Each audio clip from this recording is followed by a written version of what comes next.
Natatandaan yung 4-H Club. Nung bata pa ako'y bata pa siyempre. Natandaan ko na yung 4-H Club. Nagsimula sa Amerika. Ang tinutukoy ng 4-H Club ay yung katangian panglabas na anyo. Head, hands, heart, and health. Hindi PhilHealth, kundi health. Subalit, ang ating password ngayon ay heart, heart, heart, heart, and heart. The first H stands for helping heart. Pusong matulungin sa mga nangangailangan, kapitbahay, kamag-anak, o sino pa man maging kaaway sa panahon ng pangailangan, ang pusong tapat sa Diyos ay tumutulong sa nangangailangan. Ang tawag natin diyan ay helping heart. Kaya ang ginawa ng isang Samaritano, hindi siya natakot na lapitan yung nakahandusay na ninakawan na, pinagbubugbog pa, halos patay na ng kanyang iwan. Subalit yung pare na dumaan at libita ay iniwasan yun sa takot na mahawa ng COVID.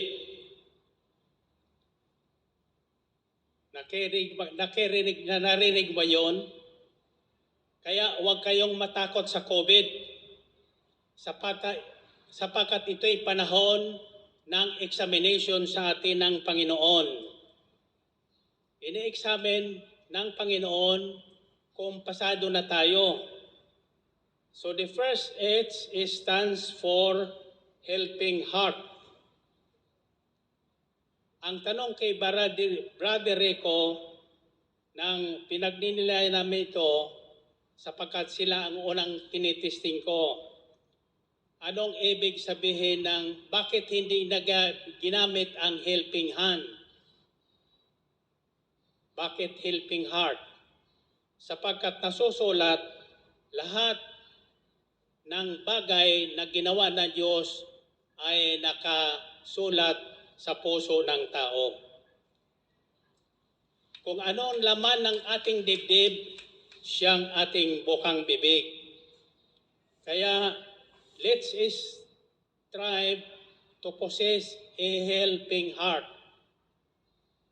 Bibigyan tayo ng pagkakataon at ito na nga sa panahon natin ngayon ng pandemya, pagkakataon na ipakita natin sa Panginoon na mayroon tayong pusong matulungin. Iyan ang kinalulugdan ng Diyos, pusong matulungin. Pangalawa, the second letter H stands for honesty, honest heart. Pakinggan natin ang isang awitin ito. Purihin ang Panginoon. Honesty, mahirap hanapin yan. Sabi ayon sa Leviticus chapter 19 verses 35 to 36, it says, "Do not use dishonest standards when measuring length, weight, or quantity. Use honest scales and honest weights, an honest ephah and an honest hin. I am the Lord your God who brought you out of Egypt. Keep all my decrees and laws and follow them, for I am the Lord." Ang isang patakaran ng Panginoon na inahayag niya sa kanyang bayang pinili, kasama tayo roon, ay huwag tayong maging saksing sinungaling. Sinungaling na saksi. Let us be honest. Honest in time. Pag may gawain, hindi huli. Tama ang rating. Ang Australia is an example. Lahat na gawain sa abroad ay araw ng linggo. Subalit, ibig niyang makaisa tayo. Kaya sabi ko kay Sister Joy, nagmagpaalam siya, kako gawin yung Sabado para makasabay kayo sa inyong pinanggalingan sa Amber City. So we are setting aside our Saturday gawain dito sa Amber City para sa mga anniversary abroad sapagkat hindi pa pwedeng mag-travel ang inyong punong lingkod. Kaya kahit libre ang pamasahe, hindi ako pwede. Sinasabi ko na sa inyo, ito'y hinanda ng Panginoon, ang mga teknolohiyang ito, hindi para sa kasamaan, para sa kasinungalingan. Mag-ingat kayo sa Facebook, YouTube, sapagkat maraming lumalabas diyan na sinungaling na saksi ng Panginoon. Ingatan natin yan. Kung saan kayo tinawag ng Panginoon, doon kayo manatili, sapagkat doon kayo pagpapalain ng Panginoon. Amen ba? So, this is an example. Kung may ibig, may paraan. Kung ayaw niya, maraming dahilan. Kaya kayo dyan sa Japan, Hong Kong, Taiwan, Singapore, if you want to join us and be part of this celebration for your anniversary, alam mo anniversary ng gawain na ipagpapaliban yan. Kung ibig natin. Ngayon, hindi lingid sa ating kaalaman, wala pa ang mga Facebook na yan, YouTube, Internet, nang magsimula ang gawain ito. Subalit, alam ng Diyos ang kanyang ginagawa. Darating ang panahon na kagaya ngayon na ibig niyang walang mawawala sa kanyang mga tinawag.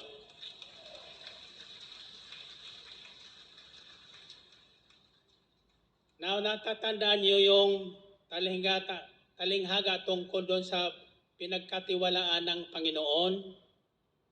Tatlo sila. Ang isa 5,000, ang isa 2,000, ang isa 1,000. Ang naunang mag-report ay ang binigyan ng 5,000. Ang sabi ng Panginoon sa kanya, "Well done, good and faithful servant. You have been faithful or honest." Faithfulness is honesty. The other word for honesty is faithfulness, katapatan sa Panginoon.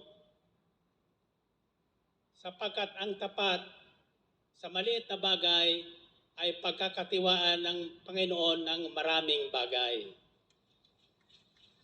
Amen ba? Kung tapat ka sa isa, magiging 3 yan.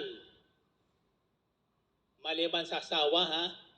Tapat ka sa isang asawa, magiging 3 yan.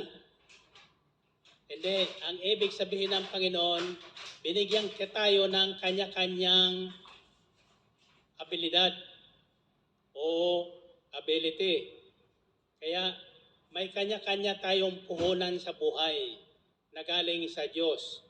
Ang unang puhunan natin ay ang ating lakas, ang ating isipan, ang ating puso na dapat sisidlan ng kabutihan. Kaya ang babahagi ko sa inyo, abat na bagay na hinahanap ng Diyos sa puso ng tao para patuloy siyang pagharian ng Panginoon. Ang una ay helping heart, pusong matulungin.